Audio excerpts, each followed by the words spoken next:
नमस्कार. मी ॲडव्होकेट किशोर पाटील. जाणून घेऊया कायदा या आपल्या यूट्यूब चॅनलवरील पुढील व्हिडिओमध्ये आपले स्वागत आहे. मित्रांनो, आजच्या व्हिडिओमध्ये आपण जर एखादी हिंदू स्त्री ही जर विना मृत्यूपत्र मरण पावली असेल किंवा तिचं निधन झालं असेल, तर अशा परिस्थितीमध्ये तिच्याकडे असलेल्या संपत्तीचं उत्तराधिकार किंवा वारस हे कशा स्वरूपामध्ये ठरवले जातील, त्या संदर्भात कोणत्या कायद्यात कोणत्या स्वरूपाची तरतूद ही करण्यात आली आहे. आणि जर तशी स्त्री जर हिंदू स्त्री ही विना मृत्यूपत्र मृत्यू पावली असेल, तर अशा परिस्थितीत तिच्या पतीला किंवा तिच्या मुलगा किंवा मुलीला कशा स्वरूपात आणि कोणत्या परिस्थितीत हक्क व अधिकार हे प्राप्त होतात, या संदर्भात फार उपयुक्त अशी माहिती आपण या व्हिडिओतून घेणार आहोत. मित्रांनो, व्हिडिओला सुरुवात करण्या अगोदर तुम्ही जर आज पहिल्यांदा आपल्या चॅनलला भेट दिली असाल, तर ते चॅनल आज रोजी लगेच सबस्क्राईब करा, जेणेकरून मी देत असलेली कोणतीही नवनवीन अपडेट हे तुम्हाला वेळोवेळी मिळत राहील. मित्रांनो, आपल्या यूट्यूब चॅनलवरतील कायद्यासंदर्भात वेगवेगळ्या मुद्द्यांवरती वेगवेगळ्या प्रकारचे व्हिडिओ हे आहेत. त्याचाच एक भाग म्हणून आज देखील आपण एखादी हिंदू स्त्री जर विना मृत्यूपत्र करता मयत झाली असेल, तर अशा परिस्थितीत तिचे जे अधिकार असतात तर ते कसे ठरवले जातील. आता मित्रांनो, या संदर्भातली जी तरतूद आहे ती आहे हिंदू वारसा कायदा यामध्ये. हा कायदा तयार करत असताना कायदे करणाऱ्यांनी स्त्री आणि पुरुष यामध्ये कोणताही भेदभाव होऊ नये किंवा राहू नये याची पूर्ण दक्षता घेऊन हा कायदा तयार करण्यात आला. ज्यावेळेस एखादा हिंदू पुरुष हा विना मृत्यूपत्र मरण पावतो, त्यावेळेस या कायद्यातील कलम 8 प्रमाणे त्याचे वारसे ठरवले जातात किंवा त्या वारसांना उत्तराधिकार हा कसा मिळवला जाईल या संदर्भातलं विवेचन त्या कलम 8 मध्ये करण्यात आले.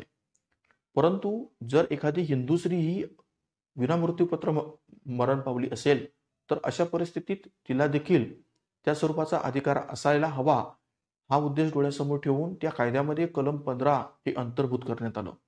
आता मित्रांनो, हे कलम अंतर्भूत करत असताना त्यामध्ये 3 महत्त्वाच्या न्यायतत्वांची सांगड घालण्यात आली.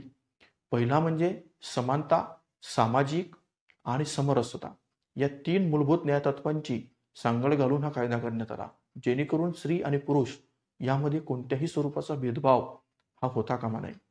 आता मित्रांनो, सर्वसामान्य नियम असा आहे की जर तुमच्याकडे वडिलोपार्जित प्रॉपर्टी असेल किंवा मिळकत असेल, तर अशा मिळकतीमध्ये सर्व वारसांना कायद्याने हा समसमान आणि सरसनिरसमानाने हक्क व अधिकार हा प्राप्त होत असतात. परंतु जर तुमच्याकडे ती प्रॉपर्टी ही स्वकष्टार्जित असेल किंवा सेल्फ ॲक्वायर्ड प्रॉपर्टी असेल, तर अशा परिस्थितीत त्या संपत्तीचं विभाजन तर करता येत नाही, परंतु त्या मिळकतीचं हस्तांतरण किंवा त्याची विल्हेवाट कशी लावावी याचे संदर्भातले जे सर्व अधिकार आहेत हे फक्त त्याच पर्टिक्युलर व्यक्तीकडे असतात. म्हणजे एखाद्या व्यक्तीकडे जर स्वकष्टार्जित प्रॉपर्टी असेल, तर तिचं बक्षीसपत्र करून ठेवण्याचं किंवा तिचं मृत्यूपत्र करून ठेवण्याचं किंवा तिचे वारस ठरवण्याचे अधिकार हे फक्त त्याच व्यक्तीला कायद्याने दिलेले आहेत.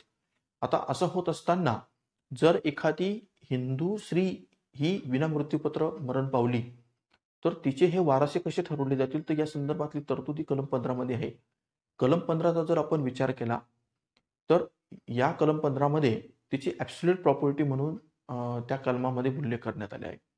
म्हणजे स्त्रीला 3 पद्धतीने मिळकत ही येऊ शकते. पहिली म्हणजे पतीकडून मिळालेली मिळकत, दुसरी म्हणजे आई किंवा वडिलांकडून मिळालेली मिळकत आणि तिसरी म्हणजे इतर मिळकत. आता पतीकडून जी मिळकत मिळते, तर त्याच्यामध्ये सासऱ्यांकडून मिळालेली मिळकत देखील आपण समाविष्ट करतो. आता आई वडिलांकडून जर एखादी मिळकत ही मिळालेली असेल, तर ती तिची ॲब्सोल्यूट प्रॉपर्टी होते. आणि अशा परिस्थितीत जर एखादी हिंदू स्त्री ही विना मृत्यूपत्र मरण पावली, तर त्याचा क्रम जो असेल वारसांचा, तर तो कसा असेल?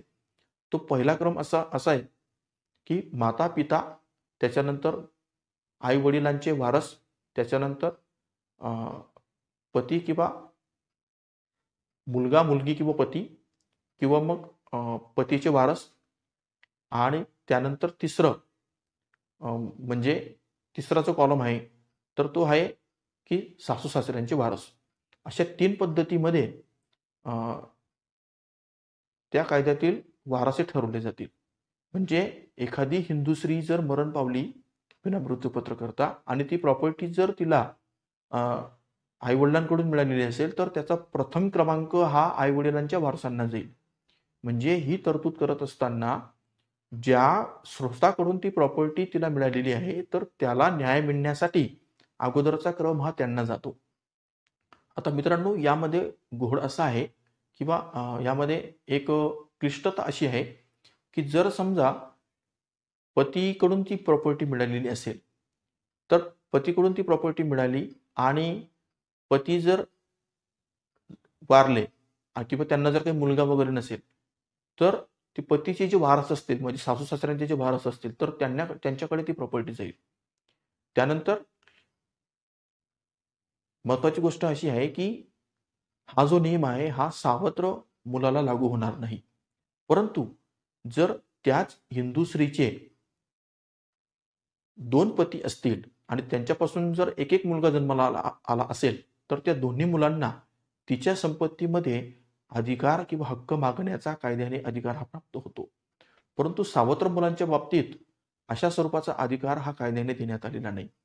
म्हणजे कसं, की तिच्या पतीच्या दुसऱ्या बायकोकडून जर मुलगा झाला असेल, तर तिच्या प्रॉपर्टीमधून त्या होणाऱ्या मुलाला त्या प्रॉपर्टीमध्ये कोणत्याही प्रकारचा हिस्सा किंवा हक्क हा मिळवता येणार नाही.